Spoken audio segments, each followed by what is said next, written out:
حضرت مالک بن دینار ایک مرتبہ بصرے کی گلیوں میں جا رہے تھے۔ راستے میں ایک باندی ایسے جاؤ جلال خشم و خدم کے ساتھ جا رہی تھی جیسے بادشاہوں کی باندیاں ہوتی ہیں۔ مالک بن دینار کی اس پر نظر پڑی تو آواز دے کر پوچھا، اے باندی، تجھے تیرا مالک فروخت کرتا ہے؟ وہ باندی اس فکرے کو سن کر حیران ہوئی اور کہنے لگی، پھر کہو، کیا کہا؟ انہوں نے اپنا فکرہ دہرایا۔ اس نے کہا، اگر وہ فروخت بھی کرے تو کیا تجھ جیسا فقیر خرید سکتا ہے؟ وہ فرمانے لگے، ہاں، اور تجھ سے بہتر کو خرید سکتا ہوں۔ وہ باندی یہ سن کر ہنس پڑی اور اپنے خدام کو حکم دیا کہ فقیر کو پکڑ کر ہمارے ساتھ لے چلو، ذرا ہنسی مذاق ہی رہے گا۔ خدام نے آپ کو پکڑ کر ساتھ لے لیا۔ وہ جب گھر واپس پہنچی تو اس نے اپنے آقا سے یہ قصہ بیان کیا۔ وہ بھی بہت ہنسا اور خدام سے کہا کہ اسے ہمارے سامنے لاؤ۔ جب آپ سامنے لائے گئے تو اس نے پوچھا، اچھا، تم ہو جو باندی خریدنا چاہتے ہو؟ فرمایا، ہاں۔ تو اسے فروخت کر دے۔ وہ کہنے لگا، کیا تم اس کی قیمت دے سکتے ہو؟ مالک بن دینار کہنے لگے کہ میرے نزدیک اس کی قیمت کھجور کی 2 گٹھلیاں بھی نہیں۔ یہ گفتگو سن کر سب ہنسنے لگے۔ اس نے پوچھا کہ تم نے یہ قیمت کس مناسبت سے تجویز کی؟ مالک بن دینار نے کہا، اس میں عیب بہت ہیں۔ وہ پوچھنے لگا، اس میں کیا کیا عیب ہیں؟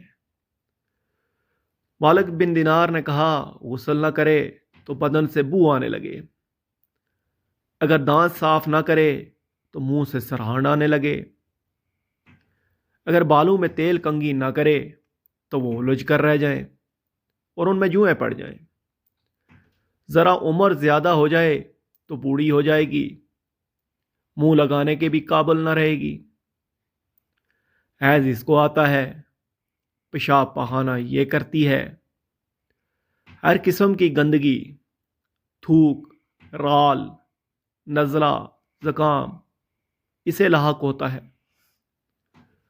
غم و رنج اور مصیبتیں اسے پیش آتی رہتی ہیں، خود غرض اتنی کہ اکثر اپنی غرض سے تجھ سے محبت ظاہر کرتی ہے، محض اپنی راحت و آرام کی خاطر تجھ سے الفت جتاتی ہے،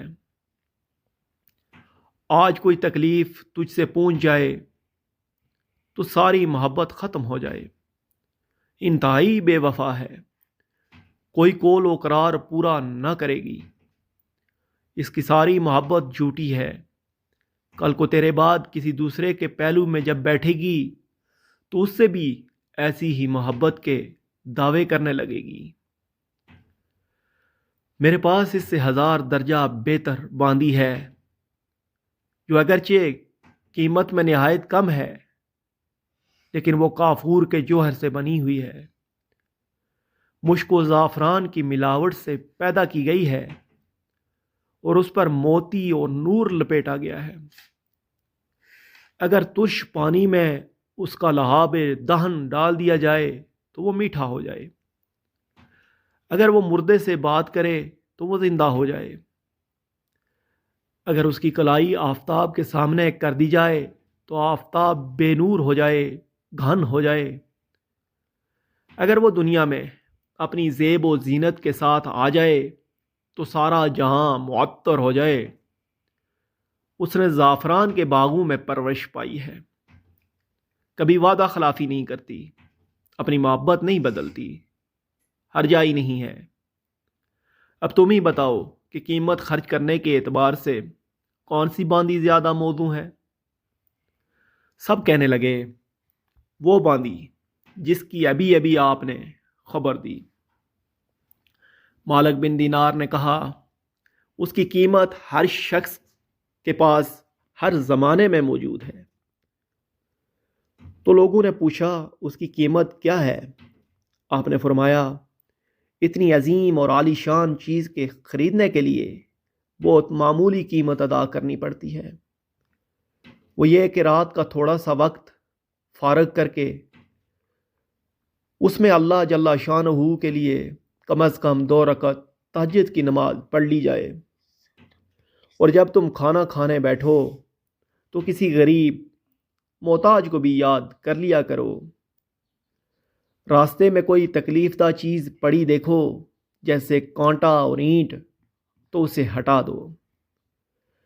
دنیا کی زندگی کو معمولی اخراجات کے ساتھ پورا کر دو اور اپنا فکر و غم اس دھوکے کے گھر سے اٹھا کر ہمیشہ رہنے والے گھر کی طرف لگا دو۔ اس سے تم دنیا میں بھی عزت کی زندگی گزارو گے اور آخرت میں بھی بے فکر اور اعزاز و اکرام کے ساتھ پہنچو گے۔ اور جنت میں جو نعمتوں کا گھر ہے اس میں اللہ جل شانہ کے پڑوس میں ہمیشہ ہمیشہ رہو گے۔ آقا نے باندی سے مخاطب ہو کر پوچھا کہ تو نے شیخ کی باتیں سن لیں، کیا یہ سچ ہے؟ باندی کہنے لگی یہ سب بالکل سچ ہے۔ شیخ نے بڑی نصیحت اور خیر خواہی کی بات کہی۔ آقا نے کہا جا اب تو آزاد ہے اور جتنا سامان تو لے جانا چاہتی ہے لے جا۔ اور وہ گھر جس میں وہ رہتا تھا اور تمام مال و متاع اس نے صدقہ کر دیا اور ایک موٹا کپڑا بدن پر لپیٹ کر ایک طرف کو نکل گیا۔ اس کی باندی کہنے لگی میرے آقا تمہارے بعد یہ زندگی میرے لیے خوشگوار نہیں رہی۔ یہ کہہ کر اس نے اپنا قیمتی لباس اتارا اور معمولی سے 2 کپڑوں میں مالک کے ساتھ ہو لی اور دونوں عیش و عشرت کی زندگی چھوڑ کر اللہ کی عبادت میں مشغول ہو گئے اور اسی حال میں ان کا انتقال ہو گیا۔